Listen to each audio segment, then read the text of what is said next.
দাদা আমাদের বিশাল বড় লোক, সারাদিন খায় সুটটা, সন্ধে হলে গার্লফ্রেন্ডের মুখে দেয় আস্ত এক।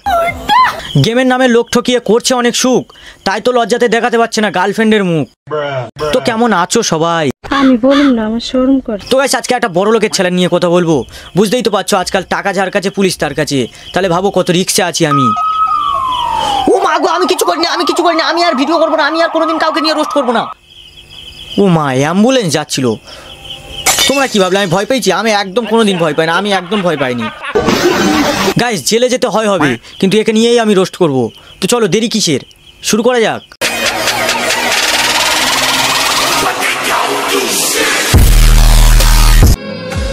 তো দেখো ভাই, আমাদের এখানে না বৃষ্টি চলছিল 2 দিন ধরে, আর ওর ভুট্টা খেতে এত ভালো লাগে, যেন সারাদিন মুখে ভুট্টাটা গুঁজে দিয়ে বসে থাকি। এটাও বল না ভাই, আরে একটা নেকামির লিমিট থাকে। কার মারা বৃষ্টির দিনে ভুট্টা খেতে ভালো লাগে সেসব এসে মারা সোশ্যাল মিডিয়ায় বলা শুরু করে দিয়েছে। আরে ভাই, তোদের মতো কিছু ভেরুয়া মালের জন্য আজকে এই সোশ্যাল মিডিয়ায় এই অবস্থা। আমরা বন্ধ করে দেবে কদিন পর সোশ্যাল মিডিয়া, তোদের জন্য, তোদের মতো কিছু পাবলিকদের জন্য। আরে ভাই, বাচ্চারা মেয়েরাও বুঝে গেছে যে নেকামি কী জিনিস তোদের এই ভিডিও দেখে দেখে। আর মারা ওর গার্লফ্রেন্ডের মারা ভুট্টা খেতে ইচ্ছা করছে, মানে আমাদের শুনতে হবে ওরা কোথা থেকে আসে এরা। ঠিক আছে, তো এবারে ভুট্টাটা নিয়ে যাবো আর দেখি ওর রিয়াকশনটা কিরকম আসে। বলছি ভুট্টার গায়ে তো লঙ্কা লেবু সব কিছুর মেশানো থাকবে, ওটা নিয়ে ডাইরেক্ট ঢুকিয়ে দে, তারপর দেখবি বানা কেরম রিয়াকশানটা দেয়। ও বানা ওর গার্লফ্রেন্ডের গাঁড়ে ভুট্টা গুজবে, সেই বানা আমাদের বসে বসে দেখতে হবে ওরা। আরে বানা নেকামির একটা লিমিট থাকে, তোরা মারা সেই লিমিটটাও ক্রস করে ফেলছিস। ওরা কোত্থেকে যে আসে মারা এইসব ভেরুয়া মাল। চোখটা বন্ধ কর তাড়াতাড়ি। হ্যাঁ তাড়াতাড়ি চোখটা বন্ধ কর। আরে ভুট্টা দেবে তো হাতে, আরে কালো বড় লম্বা, আরে রোজ দেয় দেখিস নি, আরে ওই ভুট্টাই দেবে তোর হাতে।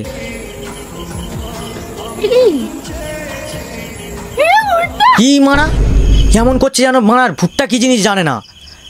মানা ভুট্টা যেন বাপের জন্মে কোনো দিন দেখেনি, বাপের জন্মে কোনো দিন খায়নি। আমি মানা কোনো দিন ভুট্টা দেখিনি, আমি কোনো দিন মানা ভুট্টা খাইনি, আমি কোনো দিন মানা ভুট্টা হাতে নিইনি। মানা এদের এই নেকামিগুলো কোথায় রাখি এরা? মানে ভুট্টা নাকি কী জিনিস জানে না, মানে এমন করে উঠে যায় না ভুট্টা বাপের জন্য প্রথমবার দেখলো লেওয়া। ভাই আমার ঘুম থেকে ওঠার পর আমার কাজ কি জানো? সকালবেলা উঠে একটা সাধারণ মানুষ কি করে? ব্রাশ করে বাথরুমে যায়। আর আমি যতদূর জানি তুই তো মানে সকালবেলা উঠে ব্রাশ করে ক্যামেরাটা অন করিস, সোশ্যাল মিডিয়ায় হাগা শুরু করে দিস। তাও তোর মুখ থেকে বল তুই সকালবেলা উঠে কি করিস?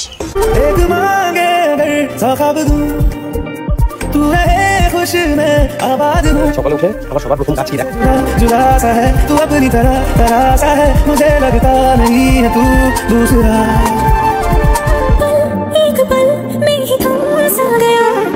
আরে পাগল চোদা, সারা রাত প্রচুর পরিশ্রম করেছে, একটু মানে শান্তি মজাকে ঘুমাচ্ছে। আরে মানে ঘুমাতে দে না, ওরা কেন গিয়ে ঠেলাঠেলি শুরু করেছিস তুই?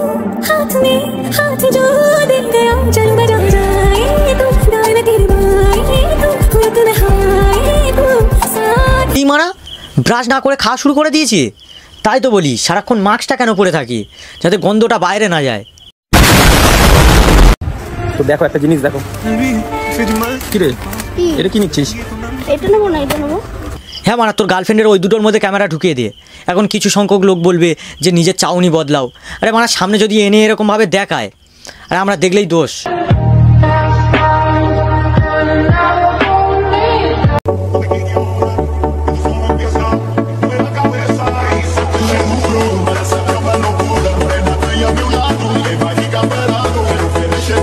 দেখো নীল কিভাবে এত লাক্সারি লাইফ এনজয় করে, তোমাদের দেখাচ্ছি চলো। কি রে, তুই এত টাকা কোথা থেকে ইনকাম করিস? এত টাকা আমি দেখাচ্ছি, শোন। এত টাকা আমি ইনকাম করেছি তিরেঙ্গার মধ্যে গেম খেলে। তো গাইস এই যে গেঞ্জিটা দেখছো 50,000 টাকা দাম, ব্র্যান্ডেড গেঞ্জি, ঠিক আছে। এই যে চশমাটা দেখছো 1.5 লাখ টাকা দাম, সোনার চশমা। তোমরা ভাবতেই পারো এগুলো 150 টাকাতে পাওয়া যায়, কিন্তু সে চশমা না এগুলো। এই যে আরেকটা চশমা দেখছো 20,000 টাকা দাম। এই যে গলার চেন দেখছো সোনার চেন, ঠিক আছে, 50,000 টাকা দাম। এগুলো আমি কোথা থেকে পেয়েছি? গেম খেলে পেয়েছি, তেরেঙ্গাতে গেম খেলে পেয়েছি, ঠিক আছে। আর তোমরাও যদি তোমাদের গাঁটটা মারাতে যাও তেরেঙ্গা অ্যাপসটা তোলো, নিজেদের গাঁটটা নিজেই মারাও। দাদা আমাদের সারাদিন করে মুজরা, আর বাড়িতে এসে হয়ে যায় হিজরা। আমার কিছু ভালো লাগছে না, মাথা গরম হয়ে যাচ্ছে। কেন, তোর কি শরীর খারাপ হচ্ছে? ঠিক আছে আসছি না।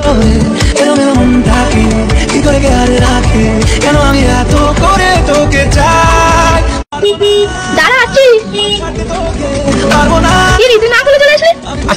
বলছি ভাই একটা সত্যি কথা বলবি, তোর গার্লফ্রেন্ডের মাসে কবার মেন্স হয়? সাধারণত মেয়েদের মেন্স একবার হয় মাসে, আর তোর তো মারা 3-4 বার দেখি। কন্টেন্টের জন্য আর কতটা নিচে নামবি তোরা? আর একটা কথা, আর তুই বার হলি দিনের বেলা আর গেলি রাতের বেলা, পাগলচোদা বানাচ্ছিস আমাদের শুকুনের চোখ, ঠিক আছে? শোনো, তোমাকে ইউজ করে ছেড়ে দেবো অমন ছেলে নই আমি। আরে আমাদের দাদা একদম তোমাকে খেয়ে ছেড়ে দেবে না, তোমাকে ধরে আস্তে আস্তে রেখে রেখে খাবে, ঠিক আছে? তোমাকে রানীর মতন করে রাখবো এমন ছেলেই আমি। তার আগে বল তুই কোন রাজ্যের রাজা যে ওকে রানী করে রাখবি? আরে একটা ভেঙচিবাজির লিমিট থাকে, তোরা মারা সেই লিমিটটাও ক্রস করে ফেলছিস। আগে রাজা হ, তারপর মারা রানী করে রাখবি ওকে।